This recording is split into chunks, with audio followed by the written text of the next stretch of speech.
Hello folks, I'm John Myrie and welcome to the Wisconsin Northland Outdoors. On this week's show we have reports and tips for you from Jarrett McCarthy down at Hayward Bait and Bottle. And then we talk summer fishing with Hayward Ready Fishing Guide Tom Leahy. Lots to cover on this week's show, all coming up right after these messages. At Hayward Power Sports, we know it's fun to roam the boat shows. But remember, we have awesome deals every day, and we'll be here long after the shows. As the 2026 continue to roll in, we're making insane deals on our remaining 2025 models. Save nearly $13,000 on a 2025 Lund 1775 Impact XS. Or how about $20,000 in savings on a remaining 22-foot Bennington pontoons? Hayward Power Sports has a huge selection of new Lund and Tracker fishing boats. Plus, we have our largest selection ever of pontoons in stock with gorgeous Benningtons and the #1 selling pontoons in the world, Sun Tracker. Hayward Power Sports also carries every major outboard with Honda, Yamaha, Suzuki, and Mercury with the best warranty offers of the year going on now. And while the boat shows find you the best financing for the dealer, we work with our banks to get the best financing for you. Our boat show is continuous, so come see us today at Hayward Power Sports. Just 10 minutes east of Hayward on Highway 77. We're at haywardpowersports.com. The Hayward Lakes Visitors and Convention Bureau in Sawyer County, Wisconsin welcomes you to our Northwoods hometown. No matter the season, no matter the activity, you'll always be surrounded by our great outdoors. What more could you ask for in a vacation destination? Woods, waters, world-class events. Contact us for information on lodging, dining, attractions, events, trail conditions, and more. Order your free vacation guide and start planning your getaway today. Visit us at haywardlakes.com or call 1-800-724-2992. Riding along in my automobile. Bumping into things unexpectedly? Make your first choice for collision repair. Ernie's Auto Body, featuring the most advanced collision repair facility in Northwest Wisconsin. With a state-of-the-art spray, bake down, draft paint booth for that better-than-new finish, laser technology for precision frame alignment, loaner cars available, computerized estimates, written guarantees, and documented unmatched customer service, the clear choice is Ernie's Auto Body, south of Hayward on Highway 63 and Nursery Road, where quality is no accident. Lynn's Custom Meats and Catering welcomes you to stop by for their great lunch menu. And while you're there, Lynn's also has a great selection of custom cut meats and sausages, as well as many varieties of snack sticks, jerky, fresh cheese curds, and much more. Lynn's is open Mondays through Fridays from 9 to 5:30 and 9 to 4 on Saturdays. Lynn's Custom Meats and Catering in Hayward. Today, anglers fish longer. Today, anglers fish harder. Today, anglers rely more than ever on their electronics. It all comes down to catching more fish, and today, anglers rely on Amped Outdoors lithium batteries, period. Visit ampedoutdoors.com today to power your outdoor experience. We're recording this week down at Hayward Bait and Bottle, talking to Jarrett McCarthy. And Jarrett, summer's underway. Absolutely. We got some nice weather out there.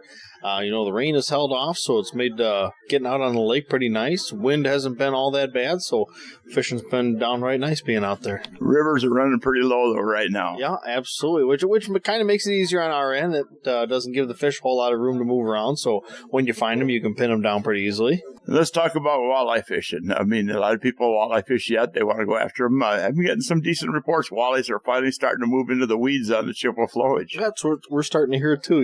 On Chippewa flowage and on some of the bigger clear lakes, guys are getting after them. They're still throwing some jerk baits during the evenings, but during the daytime, it sounds like it's very much a slip bobber and leech kind of bite. Yeah, I wonder when we'll start getting the bug hatches and that'll affect us, and we'll be going to a lot of crawlers and leeches for sure. Can't be too far away. Yeah. But that usually signals some pretty good bass fishing, especially for smallmouth. When you start seeing the dragonflies, they start hitting poppers and topwater baits pretty hard. Yeah, absolutely. From what we've heard so far and kind of what we've seen, sounds like the smallies are just about getting ready, or if not already in the middle of their spawning routines. But as soon as they're off the beds, they go on a feeding tear. And when you start seeing those bugs hatching, nothing is more fun than seeing a smallie come up and whack a topwater. Yeah, and there's kind of a transition, too. Coming up to the spawn, a lot of jerk baits really seem to work good. And then once you get the spawn, it gets pretty tough. And then after that, they seem to go for a little bit more of a finesse presentation a lot of times if they're not on top water. Yeah, if they're not on top water, these fish are just getting off the beds. They're still recovering, so they're not trying to exert any more energy than they need to for the first couple of weeks while they're recovering. So a lot of those finesse, those slower type moving baits are going to be key, like your Ned rigs or what have you, but you'll have peak periods where those fish will explode on top water. How about largemouth? I mean, that usually gets pretty good. It's a good summer bet, too. Yeah, and it's getting really good right now. A lot of those largemouth are still up shallow. Some of the bigger females are still dinking around out deep, but, getting up in the shallows, throwing plastics, throwing topwaters, throwing frogs, there's a lot of different ways you can go about attacking largemouth right now, and a lot of people are having some really nice success. We're seeing some really nice fish being taken. And if you got any question at all, one bait that'll always work is a wacky rigged worm. Absolutely. No matter which way you put it on there, bass seem to find it and bite it.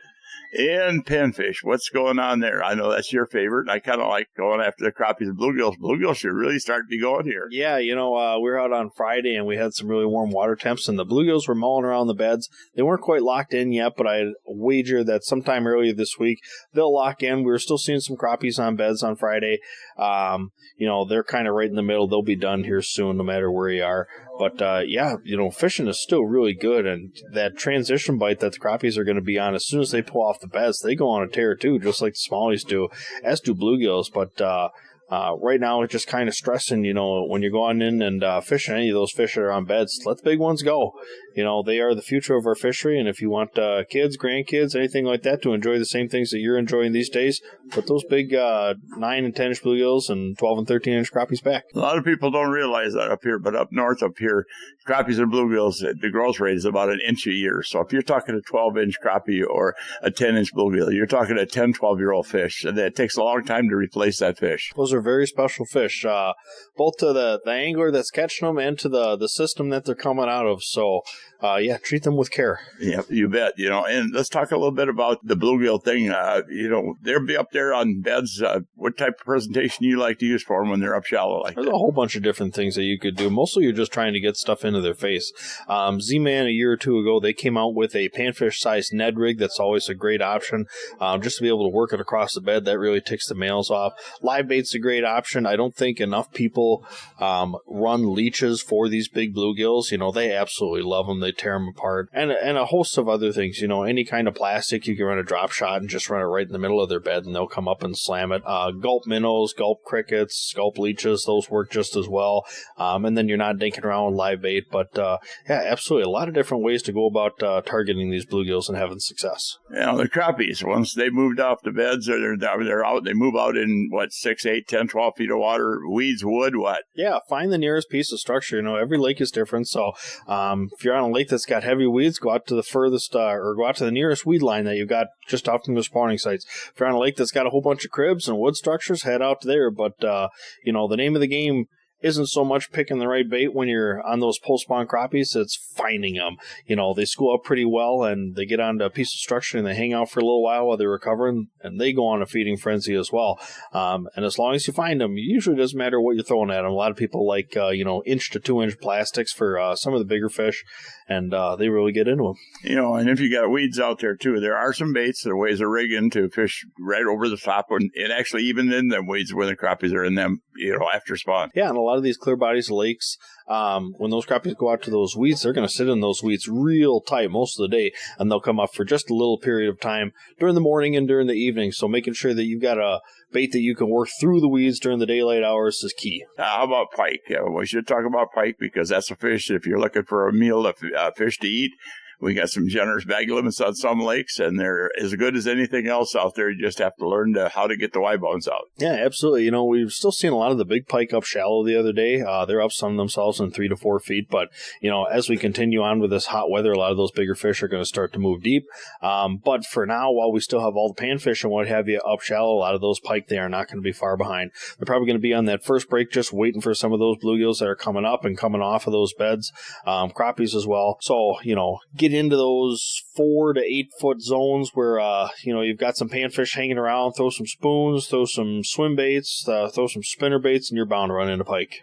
And down here at the shop, you guys are really geared up for the season. You got about anything that anybody could possibly need for fishing? Absolutely, and we've got the advice on how to use it, too. Yeah, this is Hayward Superstore when it comes to outdoor fishing gear. Absolutely, yes. Thank you, Jarrett. Thanks, John. Well, folks, we need to take a break right now and hear from some of the fine sponsors that make this show possible every week. When we come back, we'll be talking summer fishing for northern pike and panfish with Hayward Area Fishing Guide Tom Leahy. So stay tuned. We'll be back right after these messages. Hayward Bait and Bottle is your one-stop for the Hayward area's largest selection of rods, reels, lures, fishing electronics, boating supplies, and much more. Whether you fish for bass, walleyes, panfish, or muskies, gear up for the upcoming fishing season, and if you're getting ready for the spring turkey season too, they also have just about everything you'll need for a successful season. In the bottle shop, you'll find a full selection of beer and liquor. Hayward Bait and Bottle is your one-stop sport and bottle shop. There's no time like the present to explore Hayward, Wisconsin, one of the Midwest's most popular vacation destinations. With crystal clear lakes for water sports and fishing, miles of trails for riding snowmobiles, ATVs, cross-country skiing, hiking, and mountain biking, this area is buzzing with activity year-round. Combined with charming local shops and a variety of Northwoods dining options, Hayward is certain to offer both adventure and relaxation for everyone. Plan your trip today and find everything you need on the Hayward Area Chamber of Commerce website. From events and attractions to local dining, shopping, and lodging, visit haywardareachamber.com and start your next adventure now. The fishing opener has come and gone. If you fish from an old boat, from shore, or didn't go out at all, we can help. Hayward Powersports has an awesome selection of new Lund boats, built by fishermen for fishermen for the last 75 years, and no boat retains their value better. Or check out a Tracker, America's #1 selling aluminum fishing boat. Whatever brand you choose, they'll be powered by Mercury Outboards, rigged and ready. Don't miss another day of fishing. See us at Hayward Powersports, just 10 minutes east of Hayward on Highway 77. In the Northwoods, a lake property is more than just a cabin. It's where memories are made. If you're buying lakefront property, you want someone who understands what makes each lake special. And if you're selling, your property deserves more than just a sign in the yard. It deserves its story told. I'm Megz Steinmetz with Real Estate by Megz, a national 30 under 30 realtor, lifelong angler, and a Northwoods lake specialist. Because no two lakes are the same, and neither are the properties. Find me online or on social media, Real Estate by Megz. That's Megz with a Z. Welcome back to another segment of this week's Wisconsin Northland Outdoors, and this part of the show is brought to you by the Hayward Lakes Visitor and Convention Bureau. For more information on lodging and vacationing here in the Hayward Lakes area, check out their website at haywardlakes.com. Well, folks, during the summer, a couple of favorite fish that people like to go after are northern pike and panfish because they're easier to catch, it seems. On this week's show, we're talking with Hayward Area Fishing Guide Tom Leahy about fishing those summer northern pike and panfish. Tom, good to have you on the show here. Oh, thanks, John, for having me. As we get into the summer, into June, really everything kind of speeds up. We were looking at some cold water temperatures all through May. It just didn't want to warm up, but, it's warming up here in June, and you get toward more of the, I guess, closer to the summer temperatures. A lot of things change out there as far as the fish, what goes on, the food they're eating, bug hatches, all kinds of stuff. Yeah, all kinds of stuff, John, and that's what makes fishing enjoyable, learning, looking at the water temp, seeing what the fish are doing, how they're reacting, all that good stuff. You usually see the first couple of weeks of June is really, really good fishing, though. Yes, I would say the latter part of May, opener, and then the June time period, especially for chasing walleyes, smallmouth bass, all that good stuff, going for some crappies.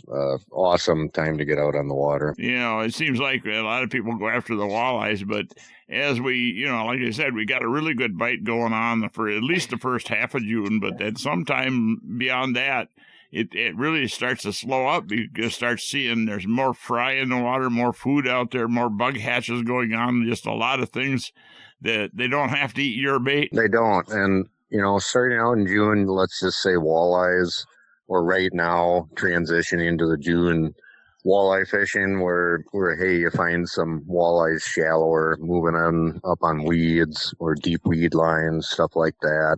using that live bait presentation. It's awesome. However, start getting into it based on sunny day, windy day, cloudy day. It's good to incorporate the plastics. Jigging paddle tails, jigging Cincos, all that kind of stuff. That can be really productive too, but it can be frustrating if you're solely relying on, let's say, leeches, fishing weeds, whether it's a jig or on a slip bobber. Once those panfish kind of hang out there, little perch or bluegills, then you're just feeding those guys. So that's where the plastics is really nice too. Well, plastics and crankbaits, that allows you to move faster, cover more water too, rather than try to, catch that one fish that's in there. You can move and find a more active fish or a pot of fish. Yes, and reactionary bites. Lately I've been using, throwing a lot of different types of Rapalas, let's say husky jerks, where you can do a traditional jerk and pause. It's productive for the bass. An aggressive walleye, pike. They're always going after just about anything, using the BX series too of Rapala. I like that series. Flicker shads, hit sticks, you name it, and a lot of it is shallow. You're kind of concentrating, depending on the lake, of course, but that 9-foot, 8-foot weed line, 6-foot shorelines you got. So it's all dependent on what lake and what depth you're fishing. But trolling is an option too, and even more so as we get deeper into the summer. And now we have the option, we can troll 3 lines per angler instead of being limited to 1 line. Yes, and they this past year there was some restrictions on a few different lakes where you could have 3 lines max per boat, no matter how many people were in it, or 1 per person up to that 3. And so now you have the opportunity, if you're into the trolling thing and doing the planer board stuff. I'll do some of that stuff too, but a lot of times I kind of enjoy just having guys hold on to the rod so you can feel if you get a weed, feel when you get the fish bite, slow down, or maybe running a 1 planer board, keeping it simple so things don't get tied up, because especially if a muskie decides to hit one of your crankbaits trolling, for walleyes, let's say, that does happen quite often. Once we get to the point where the walleye fishing tends to get pretty slow and we get into the summer here, you got other options as far as catching fish. Go after what you can bite, or what's biting, what you can catch. And we can talk bass, but northern pike, we've got a lot of lakes that have a ton of pike in them. Yeah, and it's basically true for any lake, whether it's historically it was a musky lake. We're seeing a lot more pike. However, the pike improvement projects, maybe it's helping a little bit decrease the snaky ones, but it's a great opportunity for some table fare as well. They're great to eat and get the bones out. And pike, when you're guiding and it's a slow day, but guess what? The pike and bass are hitting. Maybe the walleyes are a little tough. They'll make someone's day really enjoyable. Big difference, though, between the little pike and the big pike once we get into the summer and the water temperatures get up there. The big pike just are not going to be where the little ones are, it seems like. Uncommon. Especially as those temps go up, like you say. Yeah, those big pike, they don't tend to hang out, and in May, you were catching them in the bay, the entire bay that was 6 to 8 feet with weeds that were growing, or old dead weeds. You're going to have to look for the deeper transition weeds, rock bars, structures, stuff like that, and you're going to find some bigger pike, maybe even deeper wood, sometimes cribs. What's your recommendation for people that want to go after those pike once the bigger pike move out a little bit deeper? Because we'll be looking anywhere from basically 15 to 20 feet sometimes. I guess one of my recommendations would be to be ready if you're walleye fishing in those areas with a jig and a minnow, because guess what? One of those big pike is probably going to hit. That happens quite often, which is fun. You got to play the fish. It's on a light walleye rod. That is enjoyable. Otherwise, using some of those deep running crankbaits, maybe a little bigger profile, working the edges of those drop-offs, kind of like let's say you'd be muskie fishing. And a lot of times when you're muskie fishing and doing the same thing, kind of looking for muskies in those same areas, you're going to find some big pike too, which is fun. Yeah, a tactic that's worked for me for those bigger pike, fishing some of the deeper weeds in 17, 18 feet of water is a large spinner bait, maybe even a musky size or a heavy bass one. And you throw it out there, let it get down there near the bottom. And when you feel it start hitting the weeds, just keep it over the top of the weeds and just kind of slow roll it back to the boat. Got a lot of really nice pike doing that. And almost so you're just touching the top of those like deep cabbage, stuff like that. That can be really productive. But I know one bait that I use is those spinner baits that have tinsel on them.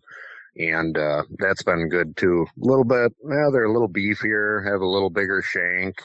And, everything else will hit them too, but slow rolling them like that over those weeds. Yeah, the trick is getting down or just over the top of those weeds, and you'll have deeper sandgrass and some short-growing weeds down there, and the pike seem to hang around that stuff, the bigger pike. And another option, too, is back to the trolling thing. Trolling is very effective for pike. If you learn the depths that your crankbaits are running, you have to find baits and get a system working where your baits are getting down there just over the top of those weeds. Yep. Not too deep, so you're snagging, and in the weeds, but hey, they're looking up, they're going to come and grab it.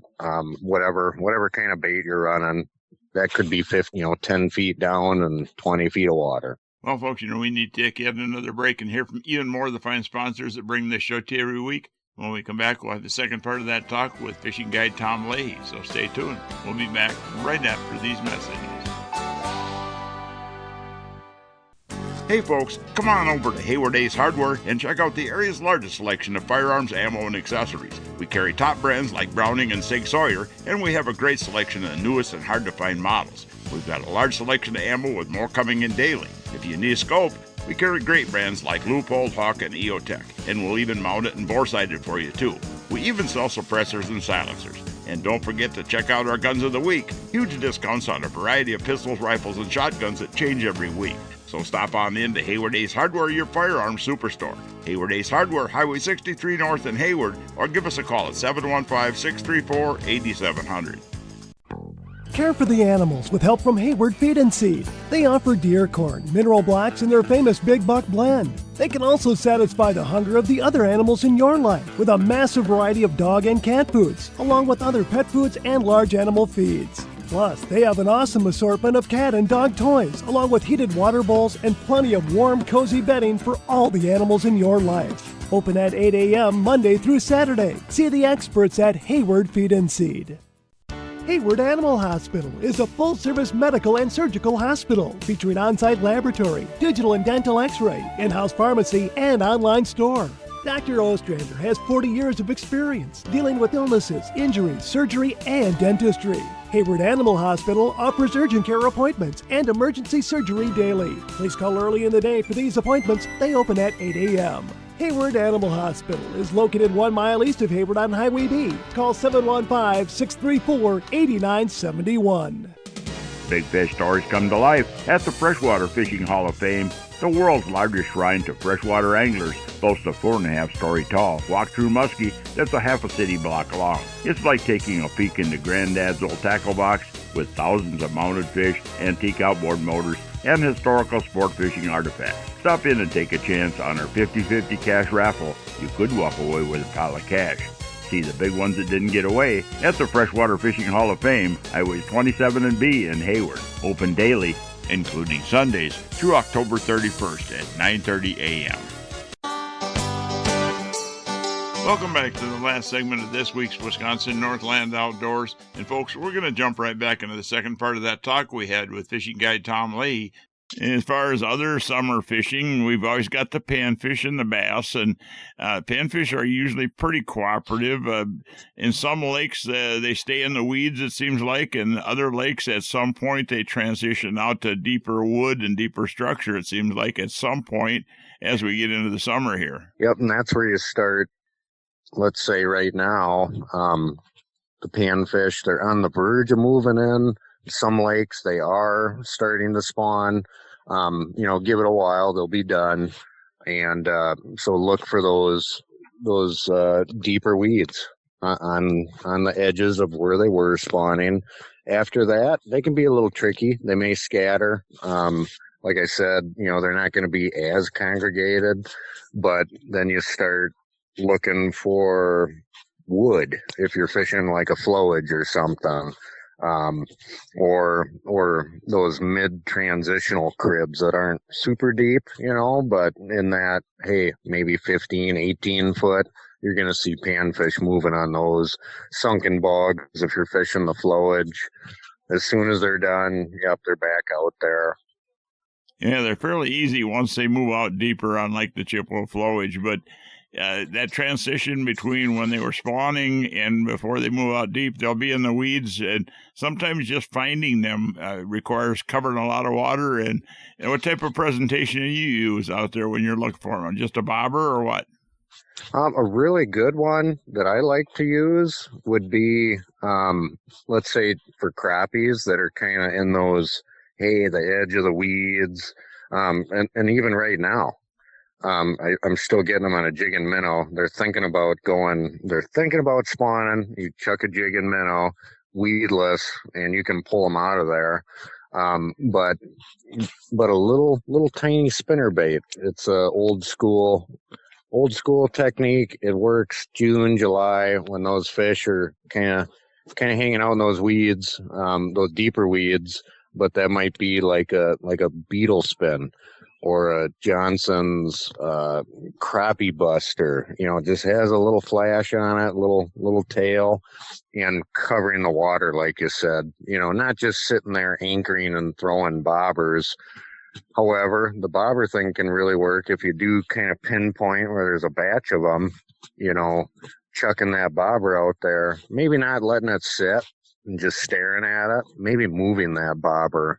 And there's a variety of different jigs and whatever you could have on that bobber, or using mini mites, but moving. So you're giving it a horizontal stop, fall down presentation. That can be really effective too if you're doing the live bait. When you're talking about beetle spins, I think one of the big mistakes a lot of people make is they'll go to an 1/8 ounce or even smaller jig, and a lot of times going to a little bit heavier, like a 1/4 ounce, just makes you fish it quicker and cover more water. You're fishing too slow with that light weight.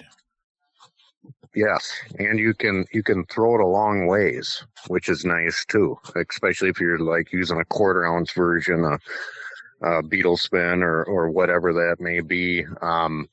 And the good thing is, too, hey, if there's a weedy walleye, if there's a bass around a northern, a muskie could hit it.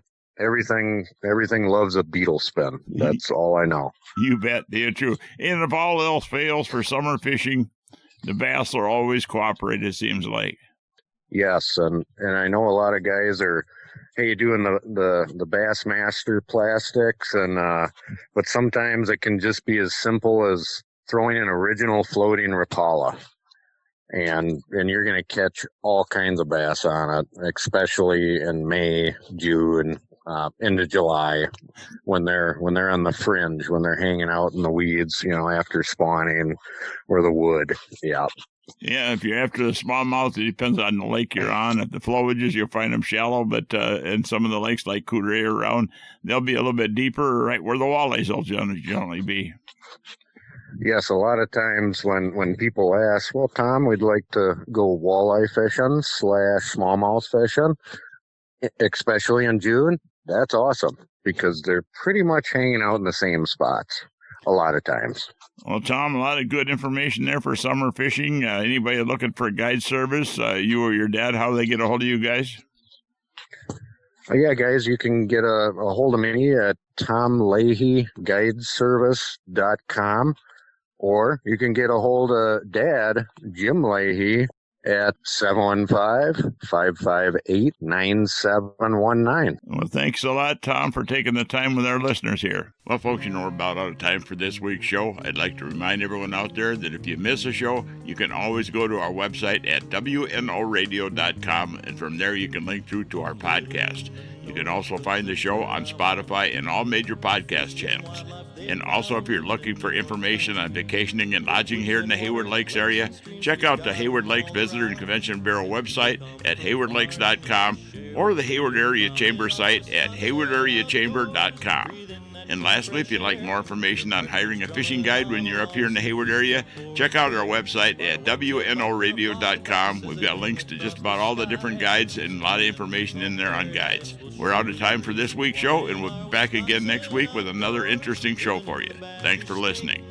Way up in the Northland where the recreation's great. So sit back, relax, kick off your shoes, sink in your easy chair. Come on along, listen with me, I'm gonna take you there to our Wisconsin Outdoors, our Wisconsin Outdoors. This program has been produced and hosted entirely by Wisconsin Northland Outdoor Communications.